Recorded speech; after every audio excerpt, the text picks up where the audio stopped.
hadir hari ini? Joni. Apa keterangan Joni? Alfa. Isma? Baik. Satu lagi? Kamila. Baik, yang lainnya hadir semua ya? Ya. Oke. Baik anak-anak, sebelum ibu menjelaskan, sebaiknya kita atur dulu tempat duduknya agar lebih enak dipandang dan juga ibu bisa memperhatikan siapa yang memperhatikan apa yang ibu jelaskan ya. Baik, ibu silakan untuk sekarang untuk belajar kepada ibu. Dari bab pertama ini kita akan membahas tentang meraih kesuksesan dengan skill optimis, ikhtiar dan tawakal.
menjadi sebuah sia-sia. Nantinya di akhirat kelak akan diperlihatkan usaha kita bagaimana, walaupun kita tidak sukses di akhirat, tapi kita mendapatkan sebuah pahala.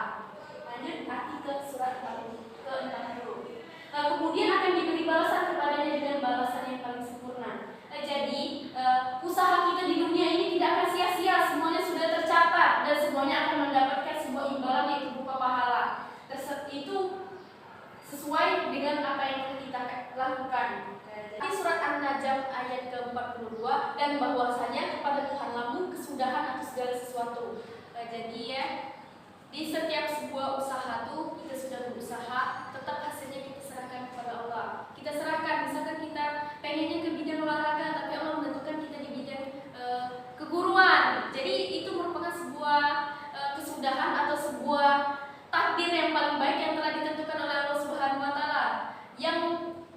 Yang kita inginkan belum tentu menurut Allah Subhanahu wa taala itu baik. Jadi sebaik-baiknya sebuah takdir adalah yang dari Tuhan atau dari Allah Subhanahu wa taala. Lanjut, yang ketiga yaitu tentang tawakal. Di sini apakah ada anak-anak yang mengerti atau arti tawakal? Ya, boleh. Benar apa yang dikatakan oleh teman-temannya, bahwasanya tawakal itu adalah berserah diri kepada Allah. Setelah kita bersikap optimis atau yakin bahwasanya kita bisa, selanjutnya kita bersikap ikhtiar. Kita berusaha, kita berdoa, meminta kepada Allah apa yang terbaik, dan yang ketiga itu tawakal, menyerahkan diri atau berpasrah diri kepada Allah Subhanahu wa taala. Maksudnya begini, ketika kita sudah melakukan sudah mempunyai sikap optimis, ikhtiar, dan selanjutnya tawakal, kita tuh harus melibatkan Allah Subhanahu wa taala, meminta mana yang terbaik. Jadi intinya di setiap proses kita ketika kita ingin sukses tuh kita ini perlu melibatkan Allah Subhanahu wa taala. Dengan itu dapat memberikan sebuah jalan, apakah itu baik atau benar untuk kita atau malah sebaliknya. Itulah pentingnya sebuah tawakal. Oke. Surat yang berhubungan dengan sikap tawakal yaitu Quran surat Al-Imran ayat 159 yang artinya, maka berkatalah Allah engkau Muhammad berlaku lemah lembut terhadap mereka, sekiranya kamu bersikap keras dan berhati kasar, tentulah mereka menjauhkan diri dari sekitarmu. Karena itu maafkanlah mereka dan mohon ampunan untuk mereka, dan bermusyawarahlah dengan mereka dalam urusan itu. Kemudian apabila engkau telah membulatkan tekad, maka bertakwalah kepada Allah. Sungguh Allah mencintai orang yang bertawakal. Jadi di dalam Quran surat Ali Imran ayat 199 ini yang perlu digarisbawahi bahwasanya apabila engkau telah membulatkan tekad, maka bertawakallah kepada Allah. Sungguh Allah mencintai orang yang bertawakal. Jadi di setiap usaha kita itu perlu ya melibatkan Allah Subhanahu wa taala. Sekian. Baik, untuk selanjutnya ini pembahasan terakhir ya untuk memperjelas agar kalian mudah memahami atau mudah mengerti mengenai materi kita pada hari ini, yaitu coba buka halaman 133. Baik, sudah? Sudah. Ya. Bisa kita lihat ya, contoh yang di gambar nomor 2 ini. Itu gambar apa? Ini adalah gambar orang yang mempunyai kekurangan, ya kan? Mempunyai kekurangan, dia menjahit. Jadi artinya begini. Maksud atau dari gambar ini yaitu walaupun kita mempunyai kekurangan fisik, itu tidak membuat kita untuk bersikap pesimis atau tidak percaya diri. Perlunya sikap optimis, ya kan? Walaupun kita mempunyai kekurangan, pasti kita mempunyai sebuah kelebihan. Maksudnya itu walaupun kita kurang di bidang kita kurang di dalam kita mempunyai kekurangan fisik, ini menambah keras buat untuk kita yang mempunyai kelengkapan fisik atau mempunyai kesempurnaan fisik, ya kan? Orang yang mempunyai kekurangan fisik saja masih tetap berusaha untuk sukses, apalagi kita yang mempunyai sebuah kelebihan atau mempunyai sebuah kesempurnaan fisik. Jadi tidak membuat kita untuk bersikap pesimis, ya kan? Ia mempunyai kekurangan tapi tetap menjahit, ia membangun sebuah usaha. Dengan itu ia dapat merekrut anggota atau pegawai dan ia bisa menjadi bosnya. Dan seterusnya gambar yang kedua yaitu orang sakit di rumah sakit, ya kan, orang berobat. Jadi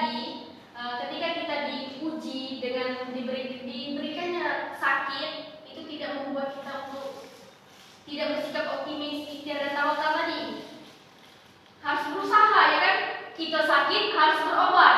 Kita tuh harus optimis bahwasanya saya bisa sembuh. Jadi di setiap Allah menurunkan sebuah penyakit pasti ada obatnya. Baik anak-anak, setelah apa yang ibu paparkan di depan, ibu ingin anak-anak ini membentuk sebuah kelompok dan nanti ibu akan buatkan kertas. Dan ketika itu ada 3 kertas, jadi yang perlu kalian bentuk 3 kelompok. Nah, setelah itu ibu bagikan kalimat itu dan setelah itu kalian definisikan atau kalian paparkan di depan secara kelompok.